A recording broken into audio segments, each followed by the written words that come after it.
Pero muy buenos días, mis queridos hermanos. Soy su hermano en Cristo, José Moreno, y esta es la serie Feliz para Siempre, en su quinto segmento, guía de estudio de la Biblia de la Escuela Sabática para Nuevos Creyentes, tercer trimestre, el poder de la palabra de Dios.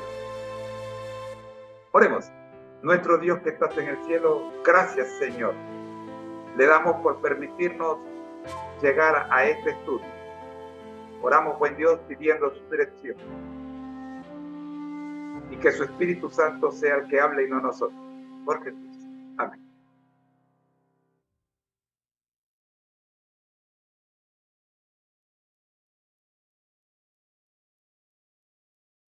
El poder de la palabra de Dios. Tercer trimestre.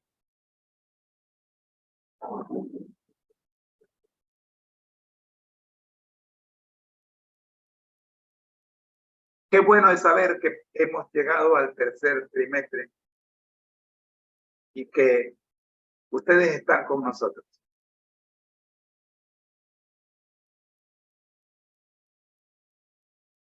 Al estudiar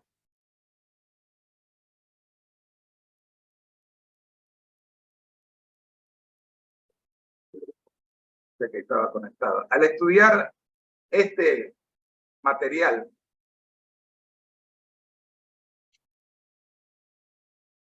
vemos la importancia de la leche materna. Un recién nacido moriría, seguramente moriría, si se le alimentara con el alimento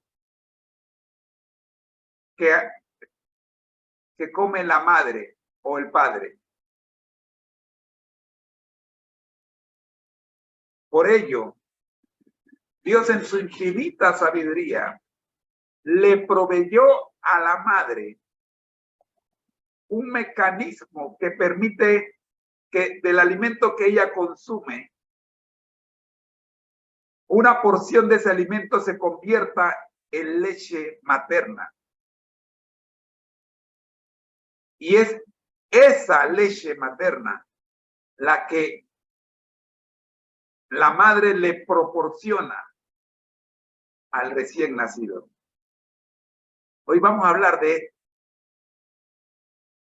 la lección número 1 de este tercer trimestre, dirigida a los nuevos creyentes.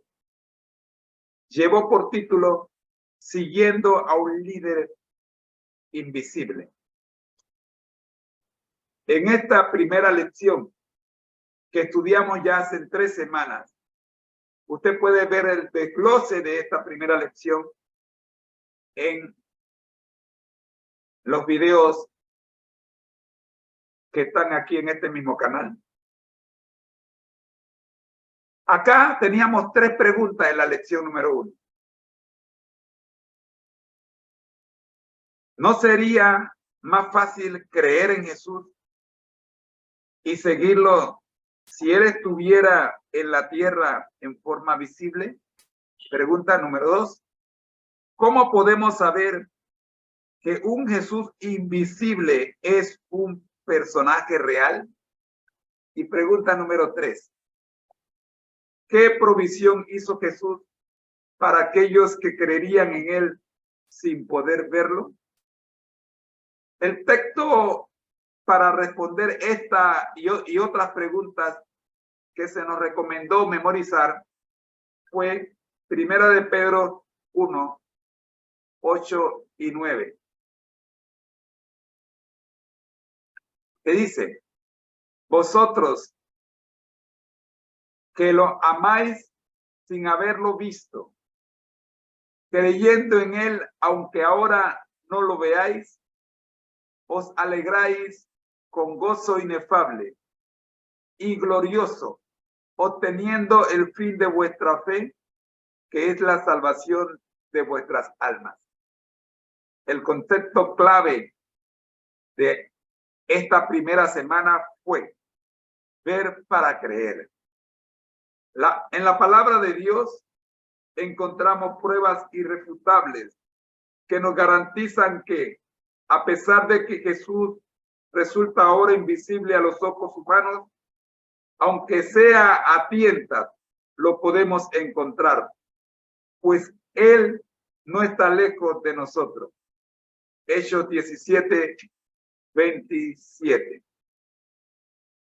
Mientras no obedezcamos los mandamientos de Jesús, dijimos en esta primera lección, no lograremos comprender cuán diferente es el cristianismo de la cultura popular. Quizá sería más fácil seguir a Jesús si tan solo pudiéramos verlo y escucharlo. Pero el Señor hizo las provisiones del lugar para que sus discípulos y los que más tarde creerían por el testimonio de ellos tuvieran suficientes evidencias que les sirvieran de fundamento para su fe. Primero, una vida con Cristo.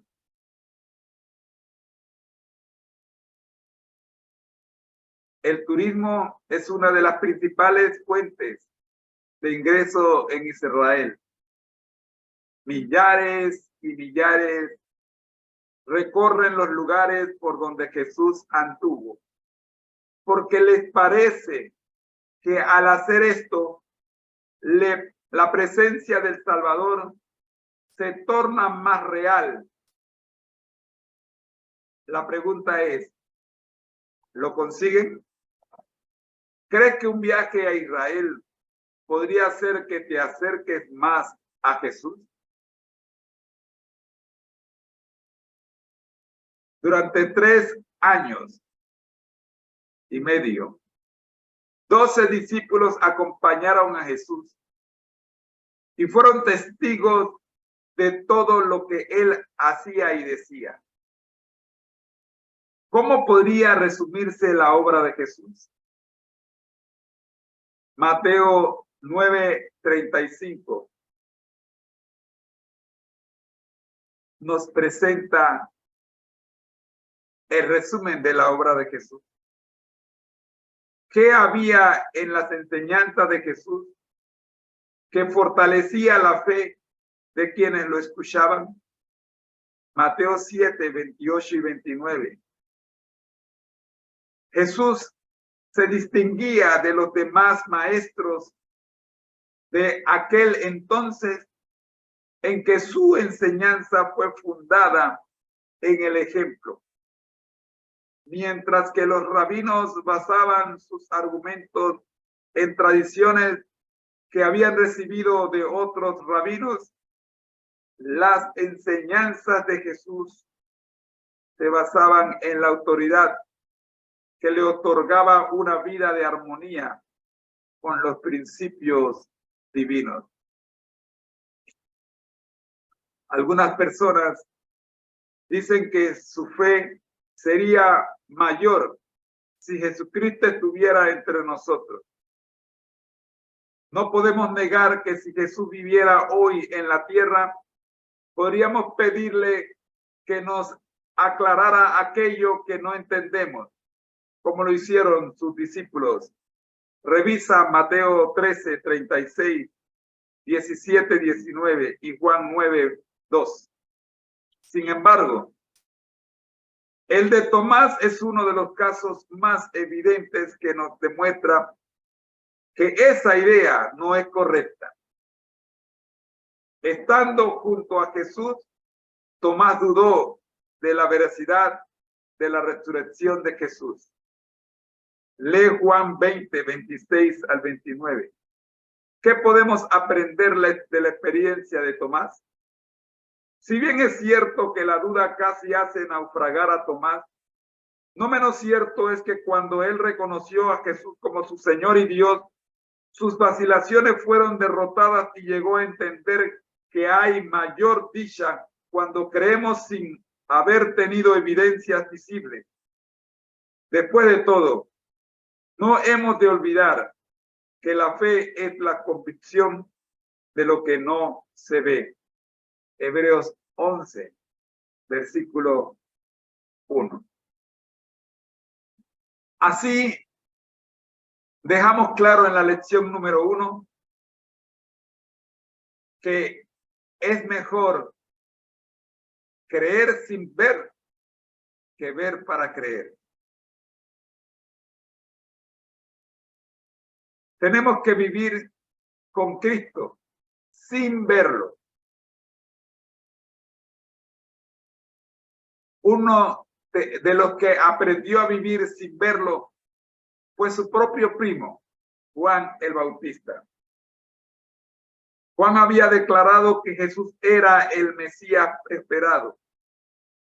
Sus palabras, yo he visto y testifico que este es el Hijo de Dios, registradas en Juan 1:34, parecen contradecir lo que está preguntando en este momento en Mateo 11, 2 y 3. Juan es un ejemplo fehaciente de lo que aún los hombres más consagrados no se hallan, de que aún los hombres más consagrados no se hallan exentos de la duda. Juan el Bautista no pudo continuar viendo a Jesús y lo único que llegaba a su conocimiento eran rumores respecto a la obra de Cristo, mientras estuvo un año preso.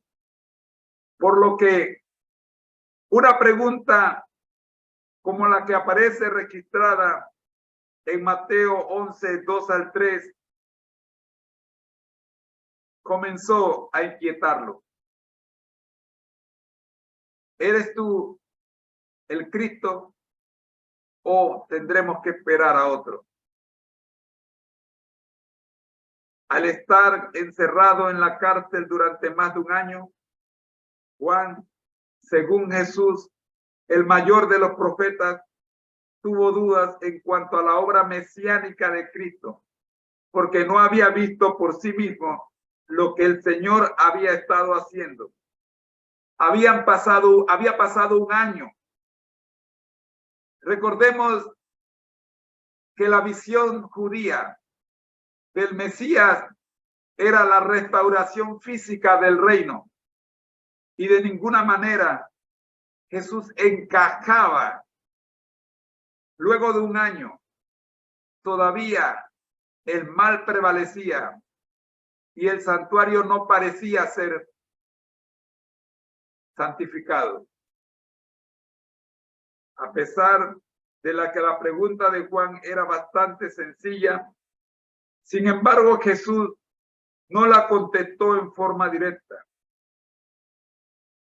¿Qué le dijo el maestro a los discípulos de Juan el Bautista? Mateo 11, 4 al 6.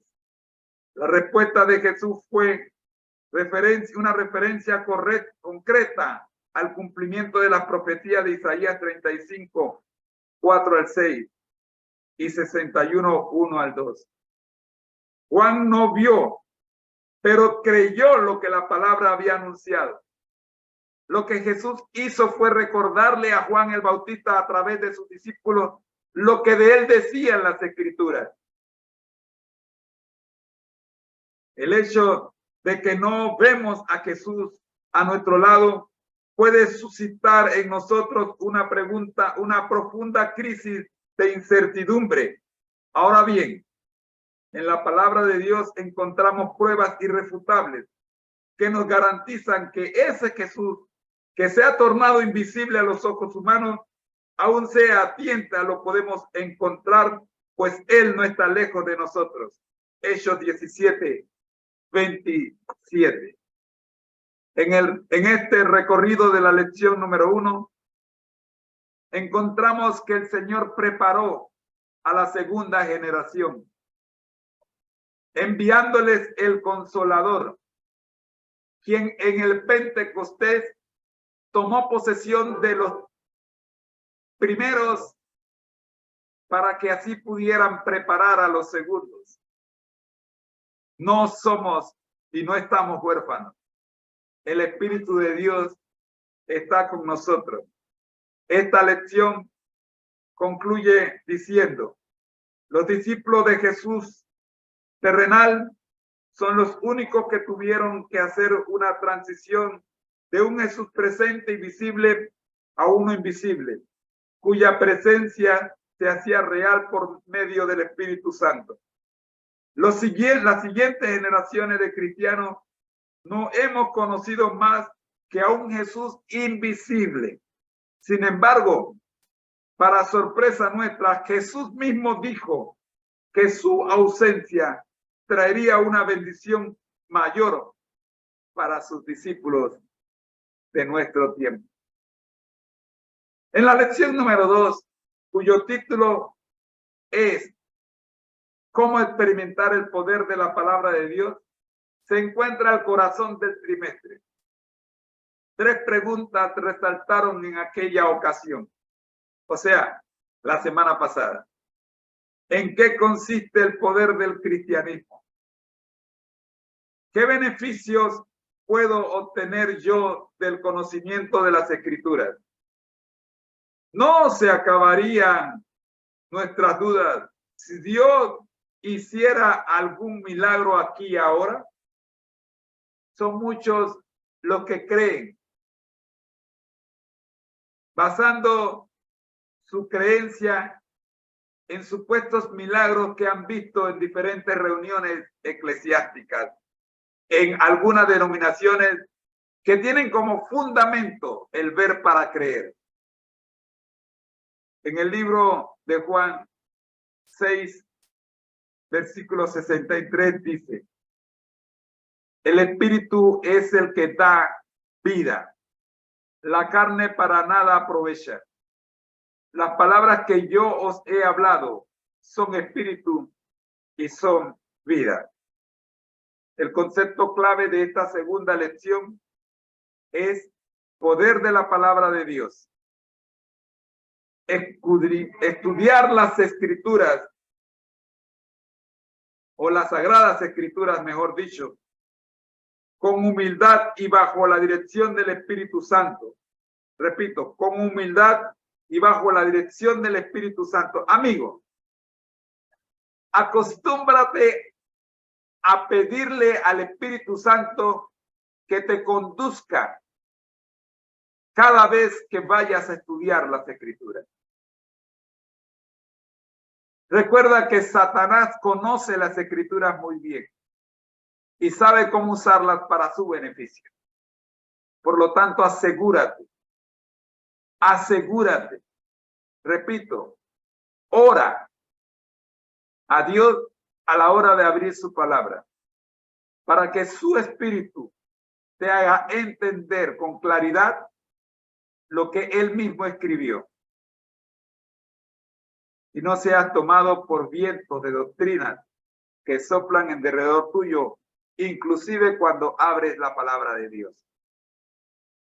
El Espíritu Santo nos permitirá experimentar en nuestras vidas el poder de Dios que obró en la creación de este mundo y en los milagros de nuestro Señor Jesucristo.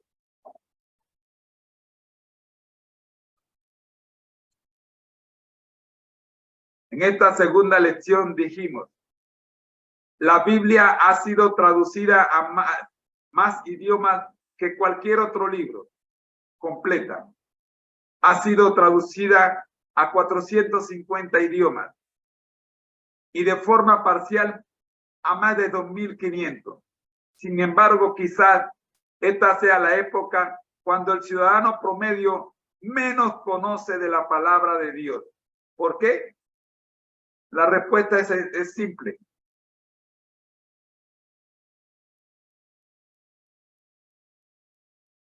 Primero,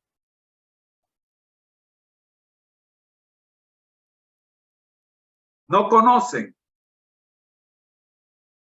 que la palabra de Dios es un poder incomprensible. En otras palabras, tratan de comprender lo incomprensible. Al usted tratar de encontrarle lógica a lo que no tiene lógica humana porque es espiritual, usted termina desviándose de lo que el espíritu quiere hacer en su vida. No trate de comprender al espíritu. El espíritu no escribió para que lo comprendieran, sino para que lo obedecieran. La Tierra es un hermoso planeta. No es, sin embargo, comparativamente más que una diminuta esfera en un perdido rincón de nuestra galaxia, la Vía Láctea. Se han enviado al espacio poderosos telescopios que continúan revelando un vasto universo mucho mayor de lo que podíamos imaginar. En el siglo pasado. Hoy sabemos que existen miles de millones de galaxias. Qué incomprensible poder fue el responsable de la existencia de todo eso. ¿Qué fuerza la sostiene? Estas son las preguntas y los temas que inquietan a los científicos y que ya hace 2 milenios y medio la Biblia contestó con claridad. Génesis 1, 1 al 3, 6 y 9. Juan 1, 1 al 3. En una ocasión Jesús se dirigió a varios dirigentes judíos mencionando quién o quiénes eran los que testificaban acerca de su verdadera identidad. Juan 5, 38 al 40. Léelo y responde a las preguntas. Según Jesús, ¿con qué propósito los judíos estudiaban las escrituras, razón por la cual no creyeron en él? ¿Qué importante asunto o tema pasaron ellos por alto en su estudio y que tú no debes pasar? ¿Por qué no pudieron darse cuenta de lo que habían dejado de reconocer y que tenían enfrente?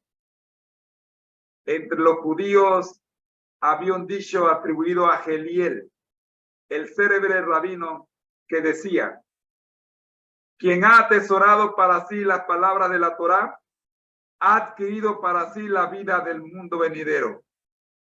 Jesús parece aludir a este dicho cuando afirma que al escudriñar la palabra de Dios encontraremos el camino que nos llevará a la vida eterna. El problema de los escribas y fariseos no radicaba en que ignoraban la revelación divina. Su problema era que la estudiaban únicamente para buscar argumentos que apoyaran sus ideas legalistas y que rechazaran la máxima revelación de Dios, a Jesucristo. Al rechazar al Mesías, ellos pusieron de manifiesto su falta de percepción y, por lo tanto, no pudieron ser alcanzados por el poder de Dios. Revise Mateo 22 y versículo 29. No cometamos el mismo error. Jesús está en las Escrituras. Jesús es el poder de la palabra de Dios. Así como lo fue en el Antiguo Testamento, lo fue durante su estadía aquí en la tierra, también hay poder en la palabra de Jesús, en las palabras de Jesús en nuestro tiempo. Por ello, terminamos este resumen de la lección número 2 con la cita de la escritora cristiana Elena G. de White, registrada en El deseado de toda la gente, capítulo 20, página 176. Veamos.